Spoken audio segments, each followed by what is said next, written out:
भाई रे नयन रसिक जो जागे, पार ब्रह्म अविगत अविनाशी कैसो कह मन लागे। अमली लोग कुमारी तृष्णा कतों संतोष न पावें, काम क्रोध दोनों मतवारे माया भरी भरी आवें। ब्रह्म कुलाल चढ़ाइन भाटी, लय इंद्रिय रस चाहे। संगहि पोच होए ज्ञान पुकारे, चतुरा होए सो पावे। संकट सोच पोच यह कलिमा, बहुतक व्याधि शरीरा। जहाँ धीर गंभीर अति निश्चल, तहाँ उठ मिलो कबीरा। भाई रे नयन रसिक जो जागे।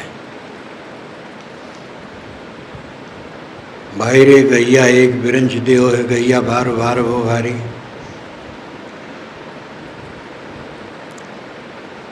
ये नयन रसिक के प्रति आच है। भाई रे नयन रसिक जो जागे। नेत्र का रसिक अगर जग जाए तो जो परब्रह्म अविगत अविनाशी है उसमें मन किसी प्रकार भी लग जाएगा। भाई रे नयन रसिक जो जागे, पार ब्रह्म अविगत अविनाशी कैसो कह मन लागे। नेत्र रसिक, नयन रसिक। नयन रसिक का मतलब है रूपासक्त व्यक्ति। केवल नयन से मतलब नहीं है, पांचों इंद्रियों से है। नयन नेत्र तो एक प्रधान है, इसलिए उसका नाम ले लिया गया। विषयासक्त आदमी अगर जग जाए और विषयासक्ति छोड़ना शुरू कर दे तो धीरे धीरे मन उसमें लग जाएगा, जिसको हम परब्रह्म कहते हैं, अविगत कहते हैं और अविनाशी कहते हैं। अविगत मूल में है अवगति, अविगति शुद्ध शब्द है अविगत। अविगत का मतलब अज्ञात, जिसे हम समझते नहीं। अविनाशी जो अविनाशी है, हिंदी में अपभ्रंश होता रहता है, संस्कृत में अपभ्रंश हो जाता है। पार ब्रह्म अविगत अविनाशी कैसो कह मन लागे। अगर नयन रसिक जग जाए तो सारा बंधन विषयासक्ति है। जो कुछ हमारे सामने है उसके प्रति आसक्ति, यही हमारा बंधन है। इसलिए साधक को आसक्ति काटना चाहिए।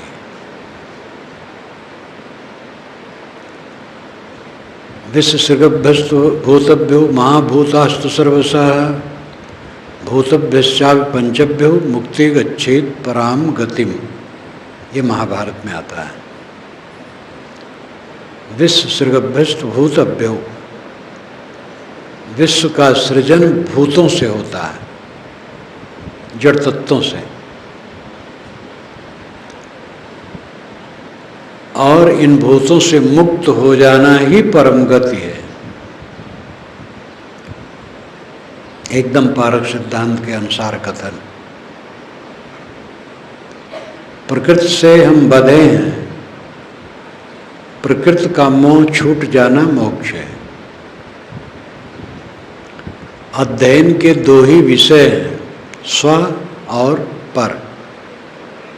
खुद और जो आगे है, दृष्टा के सामने दृश्य है, दृष्टा नित्य है, दृश्य उसके सामने अनित्य है, आता है जाता है। दृश्य नित्य नहीं है। दृश्य अपनी जगह पर नित्य है, लेकिन दृष्टा के सामने नित्य नहीं है। हमारा संबंध जहाँ तक होता है क्षणिक रहता है, आया और गया, क्षण क्षण उत्पत्त दृश्य, सन्मुख आवत जाते हैं नहीं संग सादृश्य, विशाल देव ने कहा।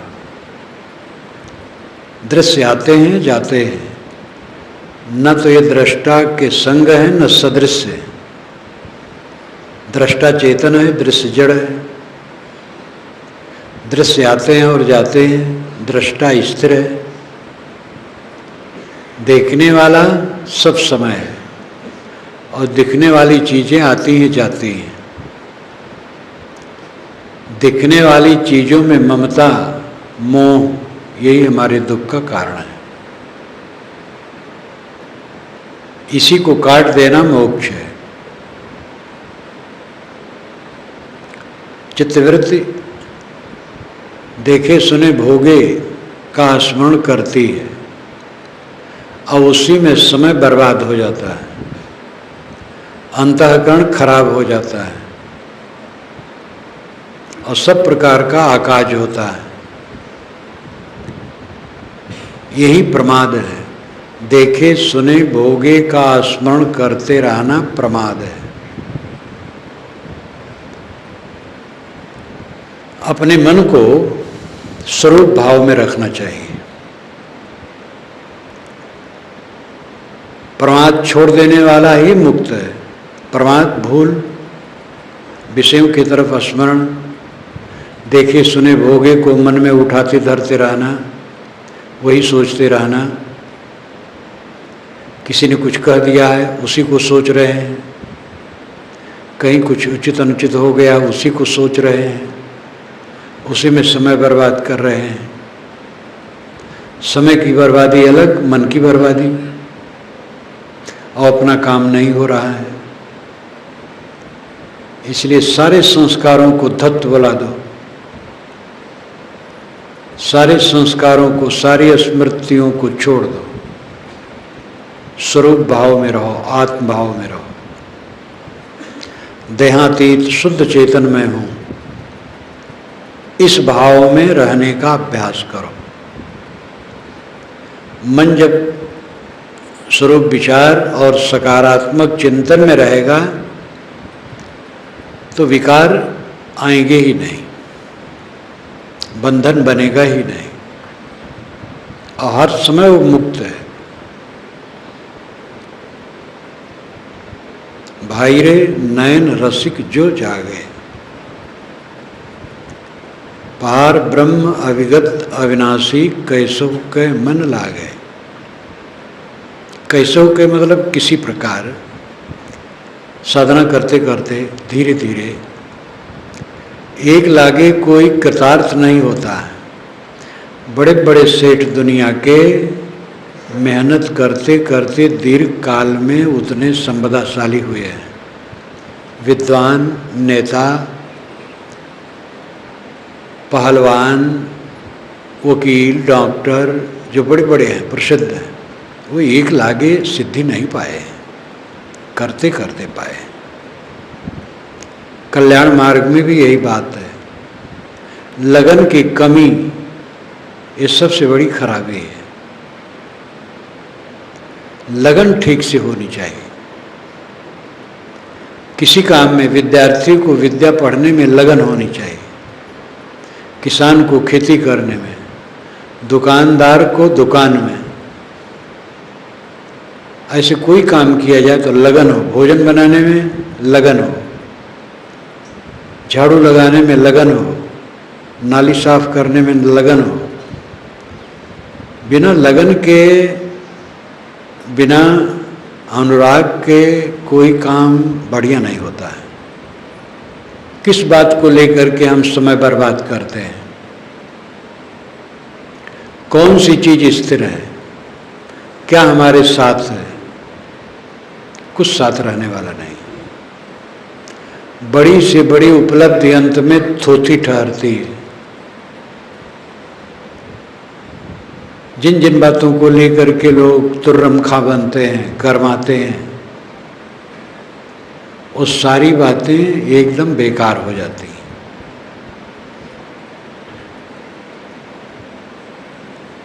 अपने ही जीवन में देख लो, जहाँ जहाँ आप उलझे हैं, पीछे आप ही को लगा है कि इस ढंग से ना उलझना चाहिए।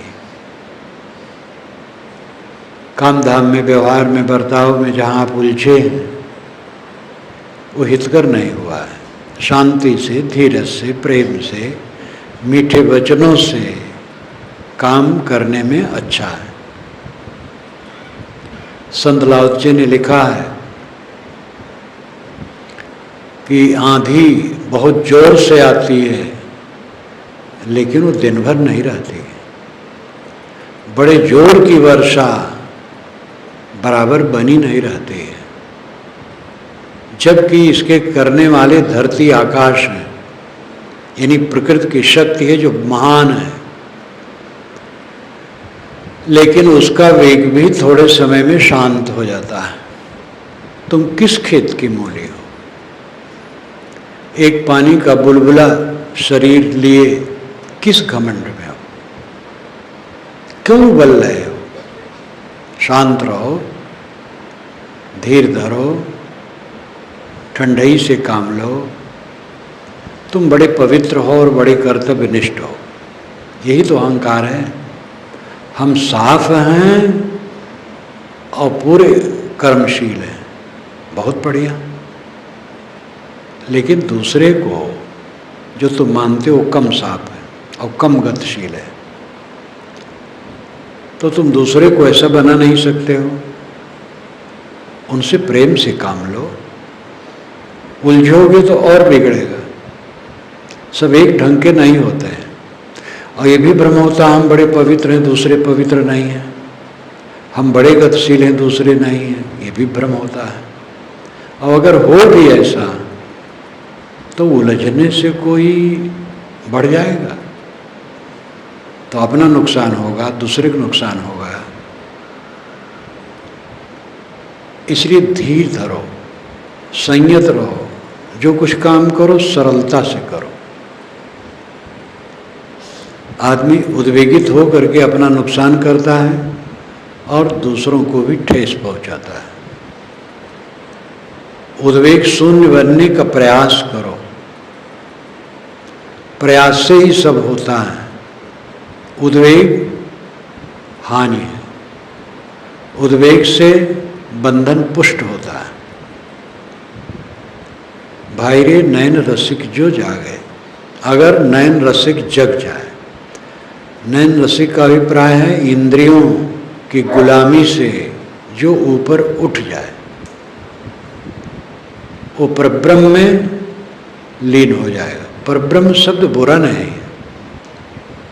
पारखियों ने उसकी इसीलिए आलोचना की है कि ब्रह्म की परिभाषा लोग मान लेते हैं जड़ चेतन एक, और ये सबसे बड़ा दोष है। श्री राम रहस्य साहब सुना जाता है पहले वेदांती सन्यासी थे। आज से कोई 150-200 वर्ष पूर्व की बात है। बिहार के वो संत थे, मगध क्षेत्र के, और फतुहा से होते हुए जा रहे थे। एक किसान हल चला रहा था और साखियाँ गा रहा था, कबीर परिचय की साखियाँ, जो गुरदयाल साहब का रचित है। वो बहुत तेज है, खर। तो सन्यासी सुने तो उनको विचित्र लगा, खड़े हो गए मेड़ पर और उन्होंने कहा कि ये किसकी बनाई वाणी है, बताए।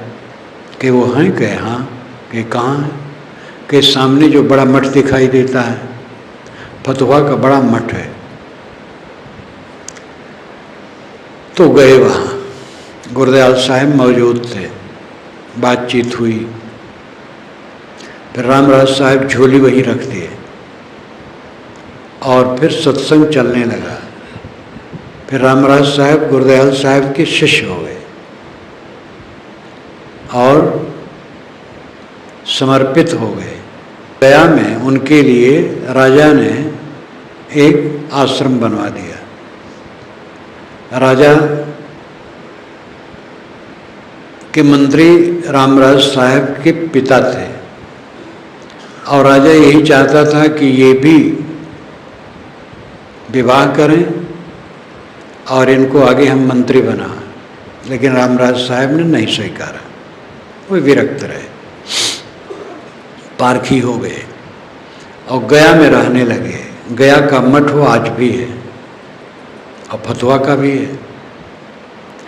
उन्होंने ही पंचग्रंथि लिखी। रामराज साहब बहुत बड़े विद्वान थे। पंचग्रंथि बहुत संदर्भी ग्रंथ है, विशाल। रामराज साहब पहले ब्रह्मज्ञानी थे, अब पारखी हो गए, तो ब्रह्म पक्ष का उन्होंने खंडन किया। वो खंडन यही है कि जब आप ब्रह्म को शुद्ध चेतन कहते हैं तो उसमें जड़ कैसे है? तो ब्रह्म का खंडन नहीं है, ब्रह्म को जो दूषित किया जाता है उसका खंडन है।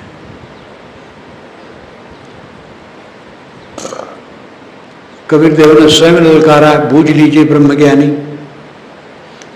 घोर घोर वर्षा वर्षावे परिया बूंदन पानी। ब्रह्मज्ञानियों को ललकारा है।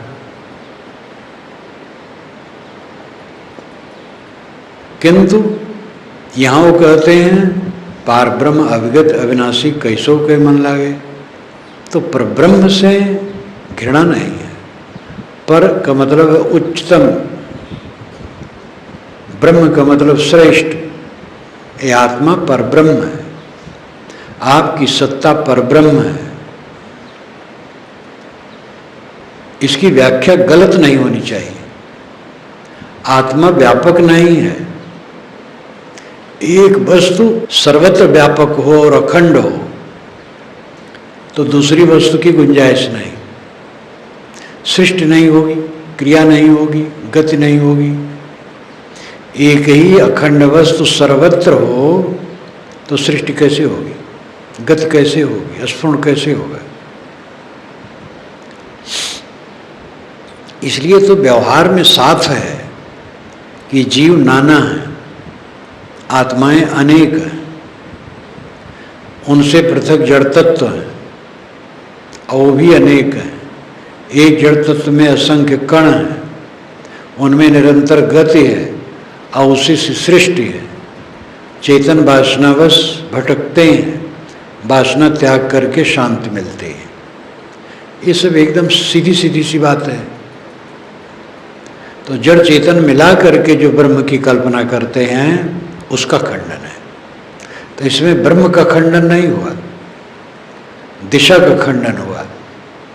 जैसे कोई कहे कि कबीर नगर के दक्षिण तरफ गंगा बहती है, तो कोई कहे गलत कहते हो, गंगा उत्तर बहती है।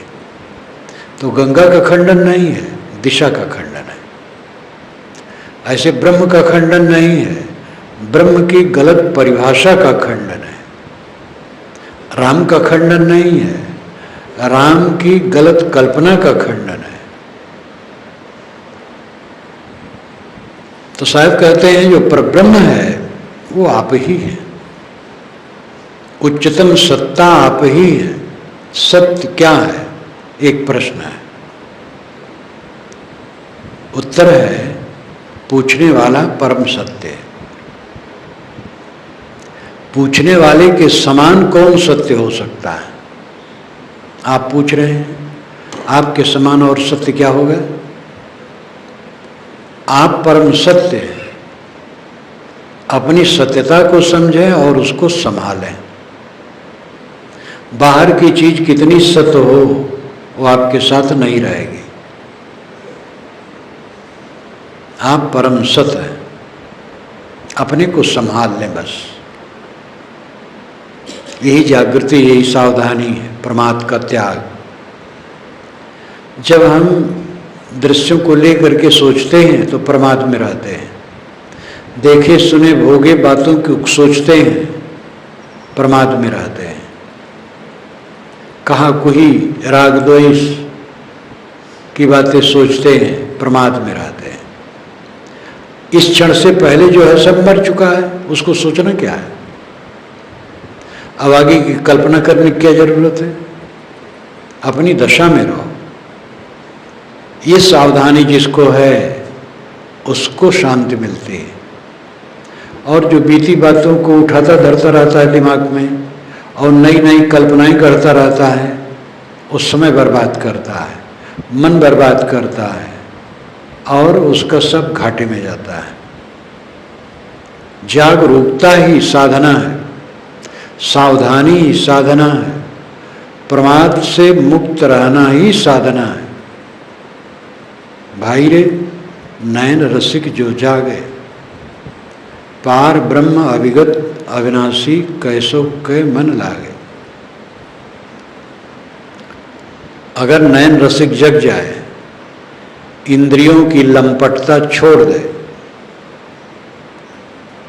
वैराग्य हो जाए विषयों से, अपने आप स्वरूप में स्थिति हो जाएगी।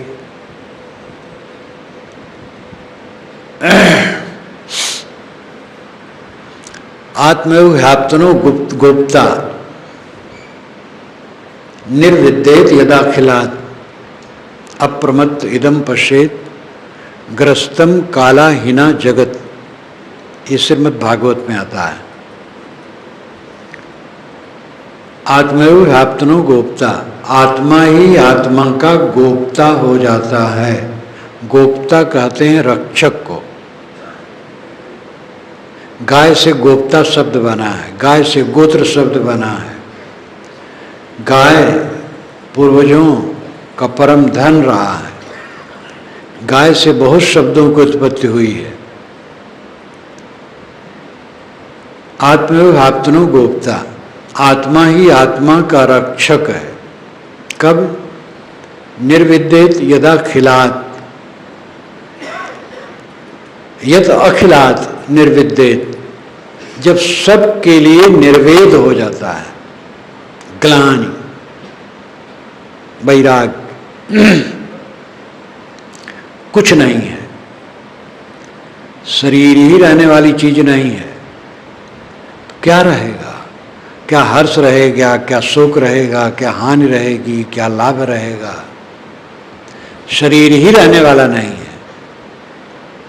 जब सब के प्रति वैराग्य हो जाता है, निर्वेद का मतलब वैराग्य, हकीकत को जब देख लिया जाता है, सच्चाई जब देख ली जाती है तो निर्वेद हो जाएगा। शरीर को ठीक से देख लो तो शरीर की आसक्ति मिट जाएगी। देख कहाँ पाते हैं? दृष्टि तो खराब है। इसको रमणी देखते हैं, इसको आत्मा रूप में देखते हैं, मैं हूं, मेरा है। ये तो मांसपिंड है, मलपिंड है, दुखपूर्ण है, साधना के लिए प्रयोग में आने वाला है। बस इतना ही है।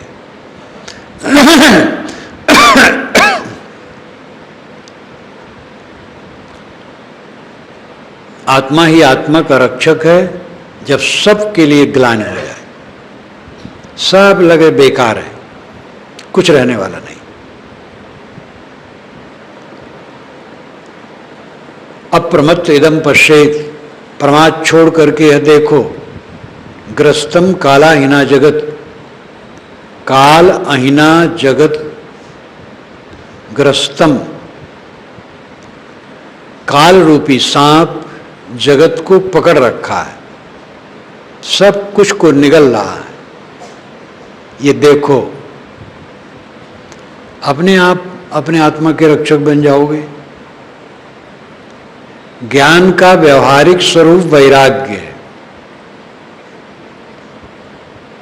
वाद विरत बिन ब्रह्म विचारू, गोस्वामी जी ने कहा, वाद विरत बिनु ब्रह्म विचारू।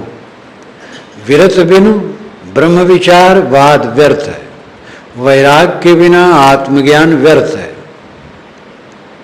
आत्मज्ञान में हाजर अमर हूं ऐसा कहने से कहीं काम बनेगा? वैराग्य हो जो नाशवान है, छूटने वाला है, उससे वितृष्णा हो, तब आत्मज्ञान का अर्थ होता है। स्वामी शंकराचार्य ने भी कहा मैं ब्रह्म हूं, मैं ब्रह्म हूं, ऐसा चिल्लाने से कहीं मोक्ष होता है? दृश्यों का अभाव, संकल्प विकल्प छोड़ करके जब स्वस्थ चित्त हो तब कल्याण होगा। यथा यथा प्रत्यगवस्थितम मना तथा तथा मुंचति बाह्य वासना निशेष मोक्ष सति वासना नाम आत्मानुभूति प्रतिबंध शून्य। ये स्वामी शंकराचार्य कहते हैं यथा यथा प्रत्यगवस्थितम मन, जैसे जैसे मन प्रत्यक अवस्थित होता है, प्रत्यक नाम भीतर, जैसे जैसे मन भीतर शांत होता जाता है, तथा तथा मुंचति बाह्य वासना, वैसे वैसे बाहर की वासनाएं शांत होती जाएंगी। निशेष मोक्ष सति वासना नाम, सारी वासनाएं जब निशेष हो गई, शांत, आत्मानुभूति प्रतिबंध शून्य, फिर आत्मा प्रतिबंध शून्य अवस्था का अनुभव करता है, देखता है मेरा अंतःकरण शांत हो गया है।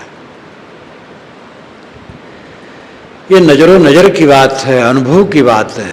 वासना छूट जाने पर आत्मा अपने आप शांत है। जो अपने मोक्ष को नहीं देखता है वो क्या देखता है? ढिढोरा वो नहीं पीटेगा, मैं मुक्त हूं, मैं मुक्त हूं, इसकी कोई जरूरत नहीं है। और मैं मुक्त हूं ऐसा कहा करके कोई समझाया जा सकता है किसी को? इसकी कोई आवश्यकता नहीं। वो अनुभव करेगा कि हमारा मन हलचल रहित है, लगाव रहित है, खिंचाव रहित है, सब तरफ से छुटा है, कृतार्थ है। लेकिन ये भ्रम होता है कि ऐसा आदमी फिर व्यवहार नहीं करेगा। ये बहुत बड़ा भ्रम है। व्यवहार तो व्यवहार की जगह पर है। श्री काशी साहब बुरहानपुर में जो रहे, वैराग ज्ञान के अंगार थे और अत्यंत गतिशील थे। नए अनपढ़ जिज्ञासुओं को पढ़ाते थे और पढ़ लेने वालों को बीजक याद कराते थे, और जिनका बीजक याद होता था बीजक पढ़ाते थे। साधकों की पुस्तकें फट जाएं, जल्दसाजी कर देते थे, और ऊपर मकान कुछ भी गड़बड़ हो जाए ऊपर चढ़ करके स्वयं ठीक कर दे। सब तरफ गतिशील थे, अत्यंत वैरागवान थे। काम करना न करना, काम तो उचित जो काम है करना चाहिए सबको। व्यवहार व्यवहार है। व्यवहार की पवित्रता हुए बिना काम कैसे बनेगा? ये भ्रम है कि जिसको वैराग होगा वो हाथ पर हाथ धरे बैठा रहेगा, निकम्मा हो जाएगा। जितने वैरागवान हुए हैं निकम्मा नहीं हुए हैं, गतिशील हुए हैं। नाम बड़े बड़े का लिया जाता है जिससे लोग समझे। स्वामी शंकराचार्य 32 वर्ष की उम्र में शरीर छोड़ दिए। उसके पहले उन्होंने भारत के चारों कोनों पर 4 आश्रम कायम किया और इतनी पुस्तकें लिखी, भाष्य किया जो पूरे संसार में प्रसिद्ध है। बड़ी शिष्य मंडली उनके साथ तैयार हुई। उन्होंने शास्त्रार्थ किया। शास्त्रार्थ का युग था, दूसरे से शास्त्रार्थ भी करते थे। जो ये कहा जाता है बौद्धों को उन्होंने मरवाया पिटवाया, ये गलत है। ये तो कोई इतिहासज्ञ नहीं मानता है। ये शंकराचार्य के कुछ अनुगामी शंकराचार्य की मिथ्या महिमा बढ़ाने के लिए कहते हैं। इसमें महिमा उनकी नहीं बढ़ती है, उनका अपयश होता है। स्वामी शंकराचार्य इतने वैरागवान पुरुष किसी को मरवाएंगे? कबीर साहब देश विदेश से हों फिरा, घूमते रहे, कितनी वाणी बोले, कितना काम किए। स्वामी दयानंद सरस्वती, सभी तो, महात्मा बुद्ध, महात्मा महावीर, जीवन भर घूमते रहे। घूमते घूमते शरीर छूटा। वैराग्य होने से कोई निकम्मा हो जाएगा, ये भ्रम है।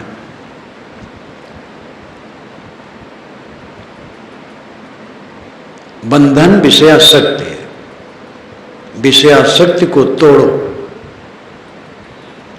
मन जितना विषयासक्ति से निवृत्त होगा स्वरूप में लीन होगा।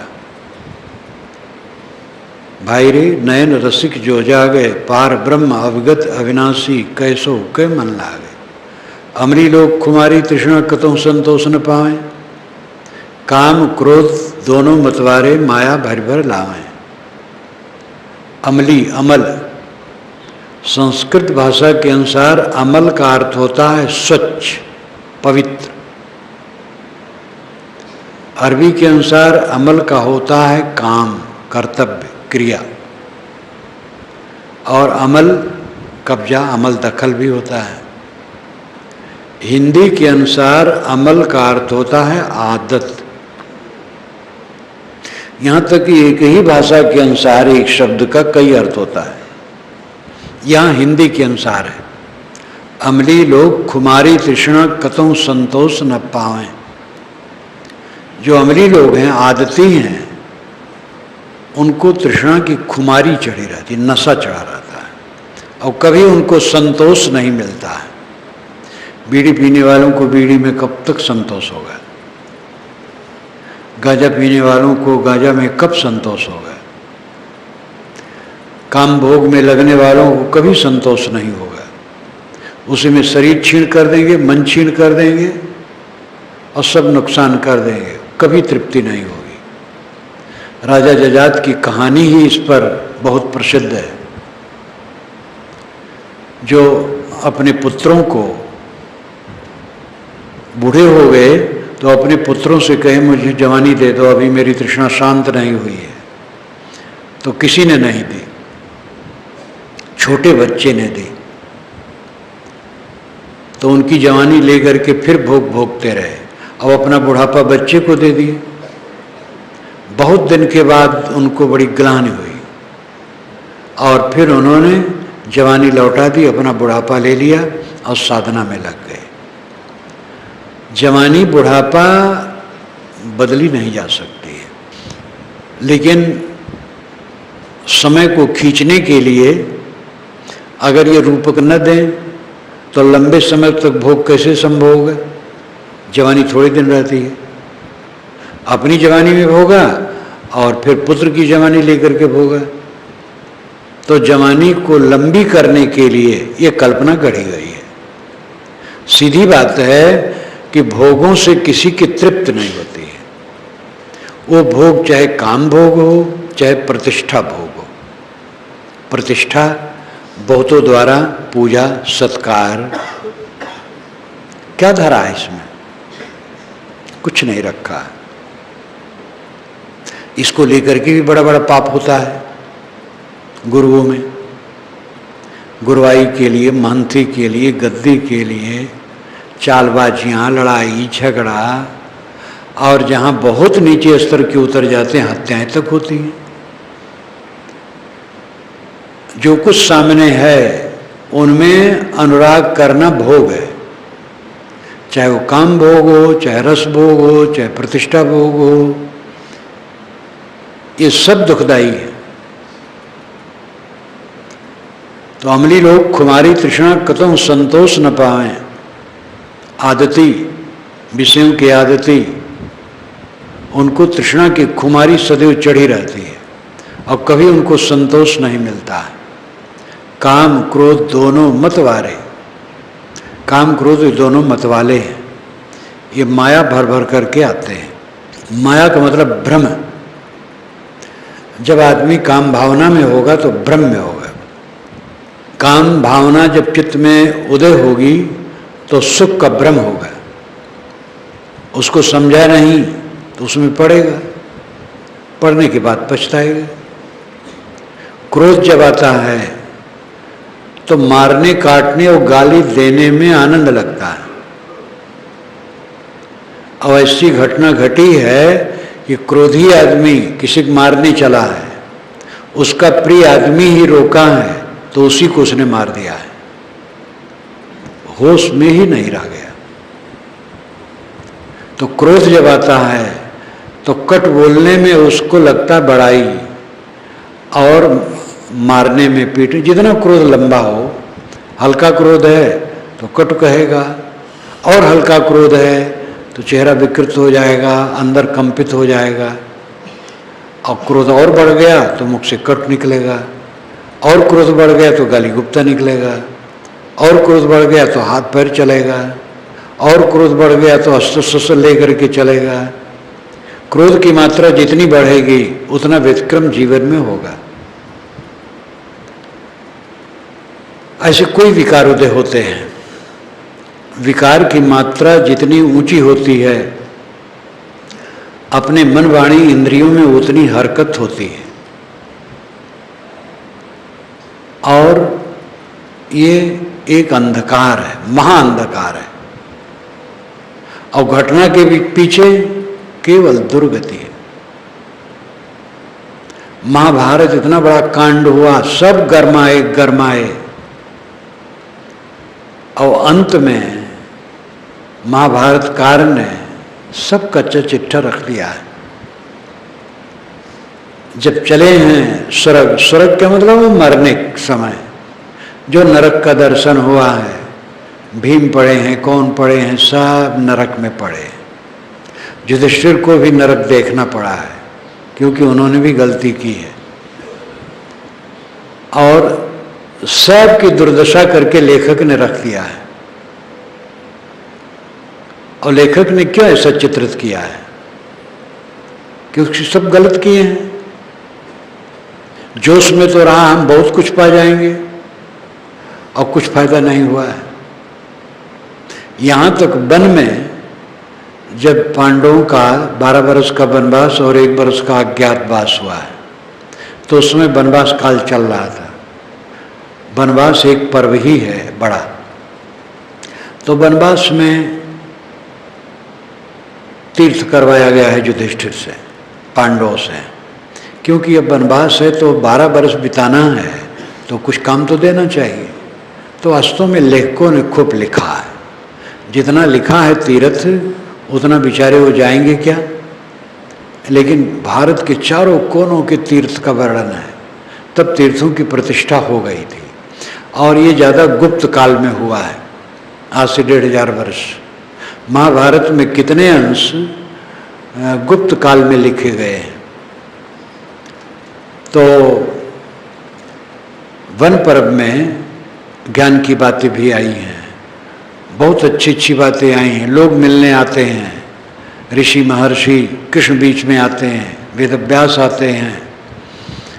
तो पूछा गया कि आप जुआ कैसे खेल लिए? युधिष्ठिर ने कहा, मैं सोचा कि जुआ खेलूं तो दांव पर इनका भी राज ले लूंगा, इसी लोभ में खेला और पूरा हार गया, क्योंकि शकुन बड़ा चंड था जुआ में।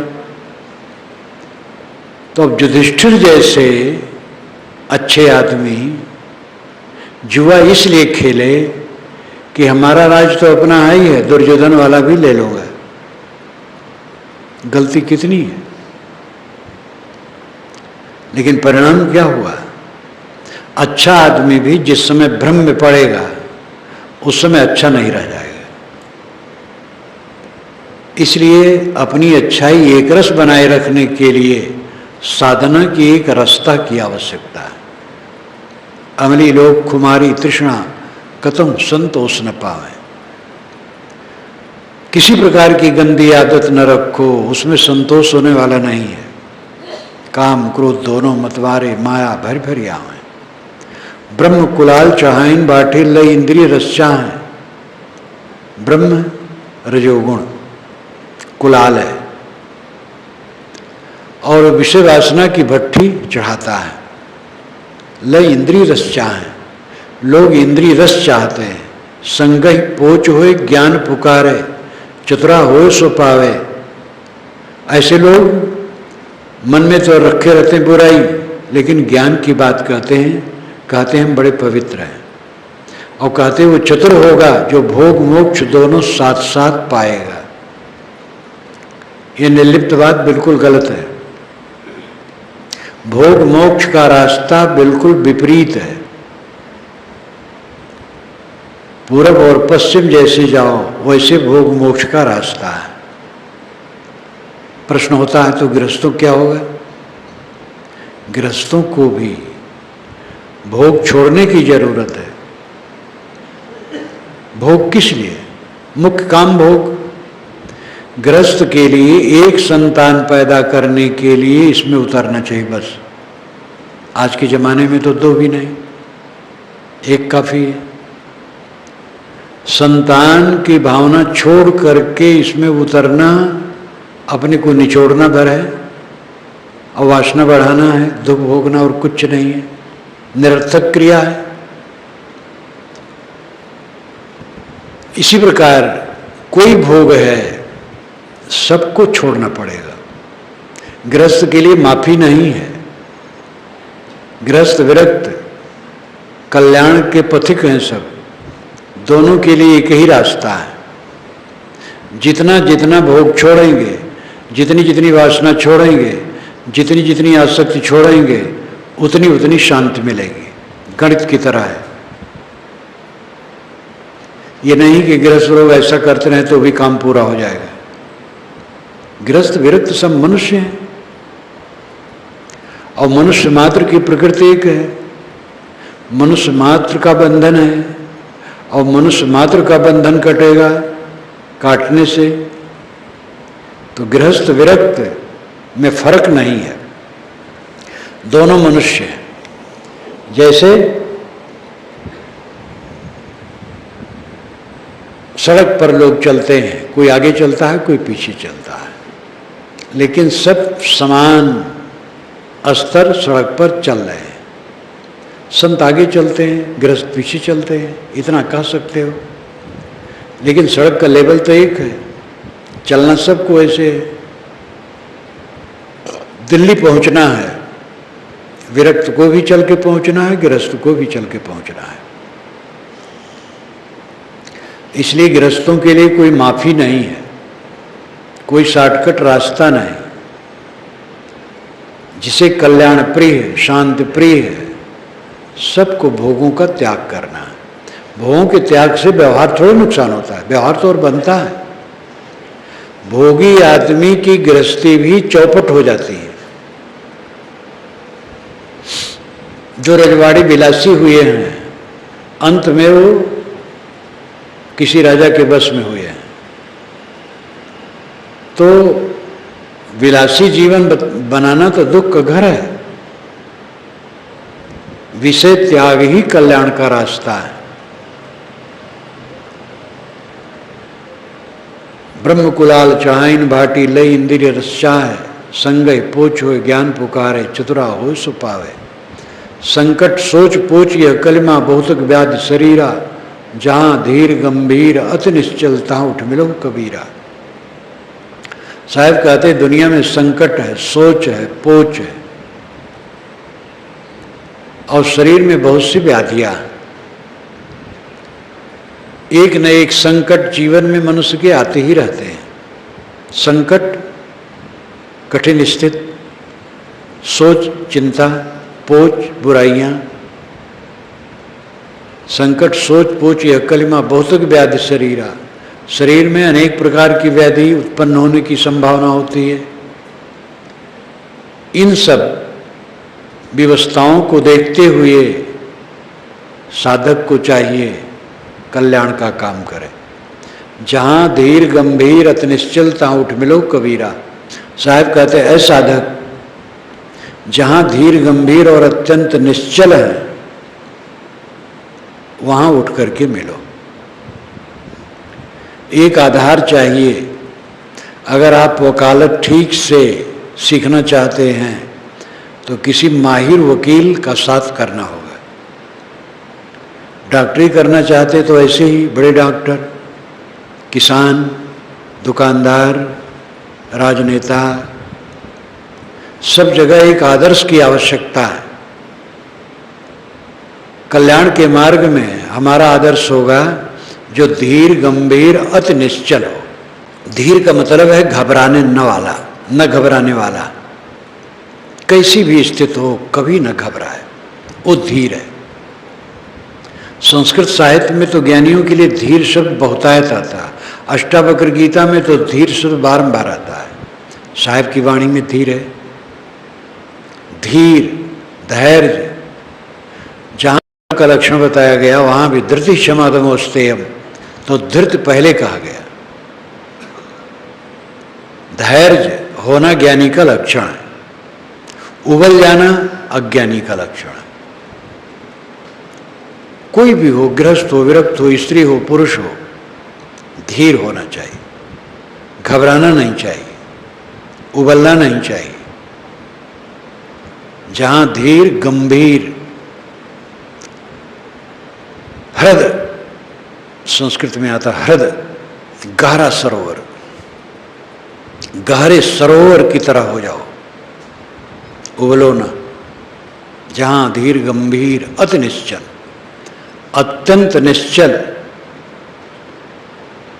अविचल, ता उठ मिलो कबीरा।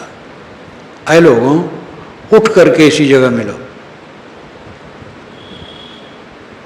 श्रुति में आता है, तैत्तिरीय उपनिषद में आचार्य गुरु अपने शिष्य को उपदेश करता है कि इस प्रकार रहना। घर में जाना, पढ़ने के बाद शिष्य को बताता है, घर में जाना तो स्वाध्याय करते रहना, सेवा करते रहना, सदैव सत्य बोलना, मीठा बोलना, ये सब उपदेश करते हैं। उसके पश्चात कहते हैं कि मैं तुम्हारे साथ नहीं हूँ, मुझसे भी अधिक योग्य जो मिले हैं गुरु आचार्य, उनका आदर करना।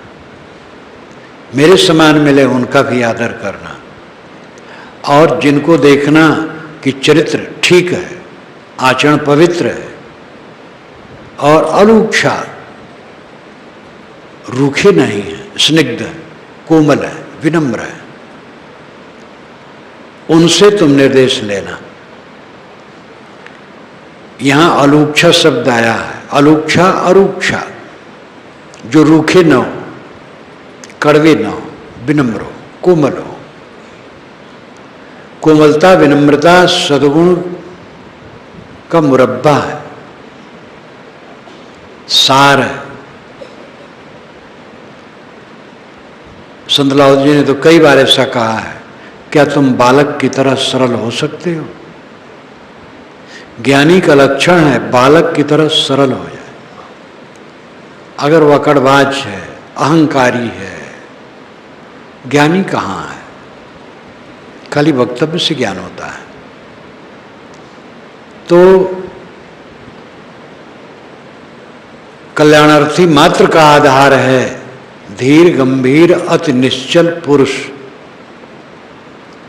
जो अविचलित है, कभी विचलित नहीं होता है, गंभीर है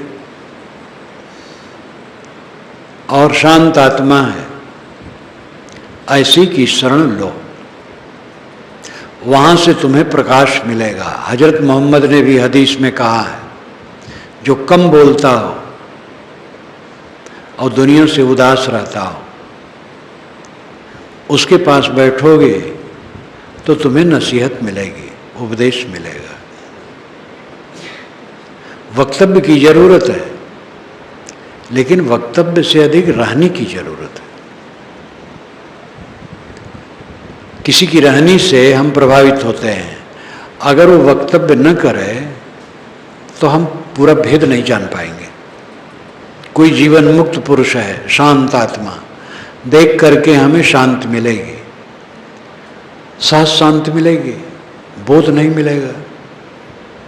इसलिए वक्तव्य की आवश्यकता है। बोले बिना समझाया कैसे जाएगा? तो वक्तव्य की भी आवश्यकता है और रहनी की भी आवश्यकता है। वक्तव्य थोड़ा चाहिए, रहनी तो भरपूर।